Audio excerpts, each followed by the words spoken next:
joins us on this debate also. Dr. Ranganathan, what do you make of this very astounding set of circumstances?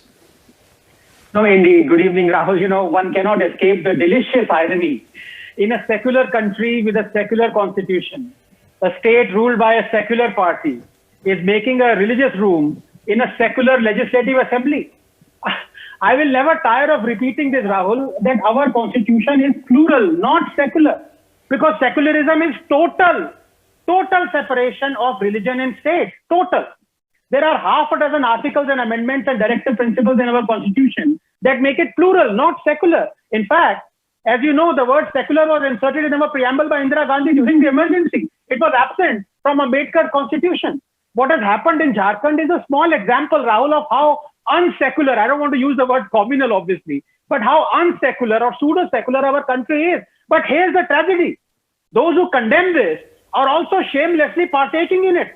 Our state declares itself to be secular, but is shamelessly not so controlling as it does only Hindu places of worship. Yes. You mentioned a little. A petition to free Hindu temples, Rahul, is pending in the Supreme Court since 2012, almost 10 years. They can allow midnight hearings for terror accused, but not here. Governments of just 10 states control more than 90,000 temples.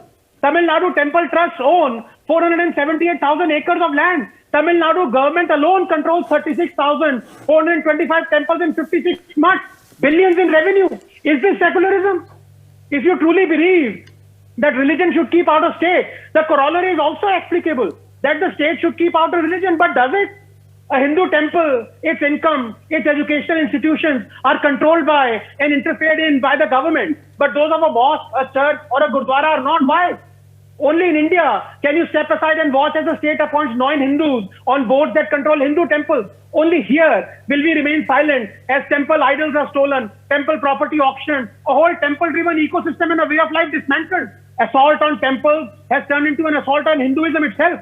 Imagine a Hindu priest or a politician controlling and dictating how St. Francis Church or a Jama Masjid should be run. If that happens, perhaps our judiciary would indeed conduct a midnight hearing, crying death of secularism. Rahul, just 30 seconds. And as for honor among thieves, if the Congress can bring in a legislation to control Hindu temples in 1959, one that still stands, why can't the BJP bring in a legislation to override it? I'll tell you why. It is because they are happily looting the temples as well. Muh mein Ram, bagal mein chhuri. BJP, far from relinquishing state control of temples, has now taken control of even more Hindu temples in Uttarakhand. The more things change, Rahul, the more they remain the same. I'd much rather the BJP allow the Namaz room, but relinquish control of Hindu temples. But do they have the guts?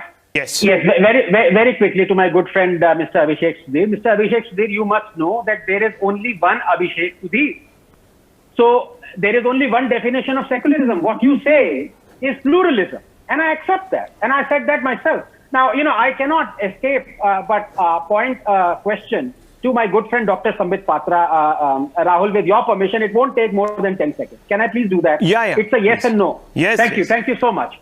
You know, Dr. Patra here, my good friend, was waxing eloquent about, is this secularism? So I want to ask a straight question. Dr. Patra, here is a straight question for you. Last year, the Tamil Nadu government told the Madras High Court that it does not have money for 11,000 Hindu temples from which it seeps money. It doesn't have money to even perform a single puja every day.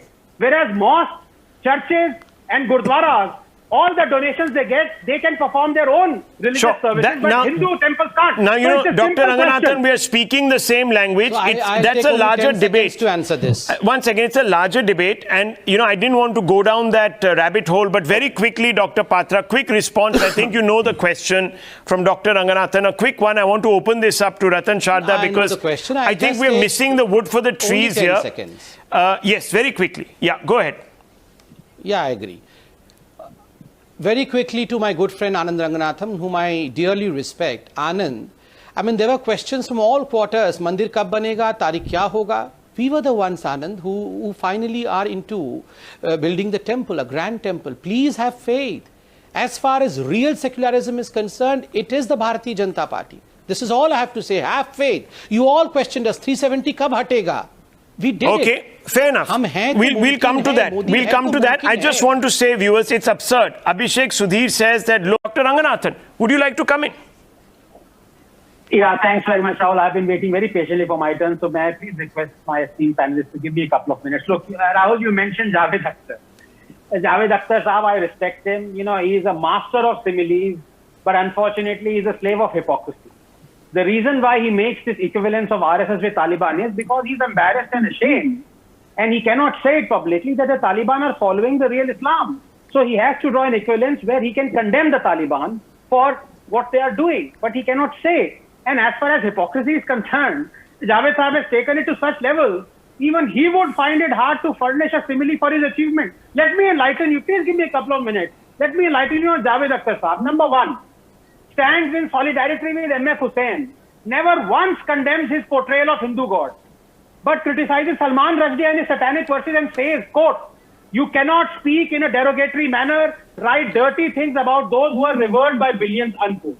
2, claims to be an atheist, hails Faiz for his lines, "जब अर्ज़े खुदा के काबे से सब बुत उठवाए जाएंगे, बस नाम रहेगा अल्लाह का," but never once condemns Iqbal, who said, quote, "The world should be purged of infidelity and false gods, and Islam should be triumphant," unquote. Number 3, writes copiously on poverty, calls it a sin, condemns inequality, derides those who make fun of it, then gives a cake depicting a slum with icing, detailing open sewage to his wife amid fanfare and mocking of the poor. Number 4, condemns ban on the works of all writers, but wants a writer sacked because he sees her poetry in the wake of the Azad Maidan vandalism as communal. 5, condemns barbarity, bigotry, religious fanaticism, but calls Tipu Sultan, who destroyed thousands of temples, churches, forcibly converted lakhs of Hindus and Christians, demanded annihilation of infidels, calls Tipu secular, courageous.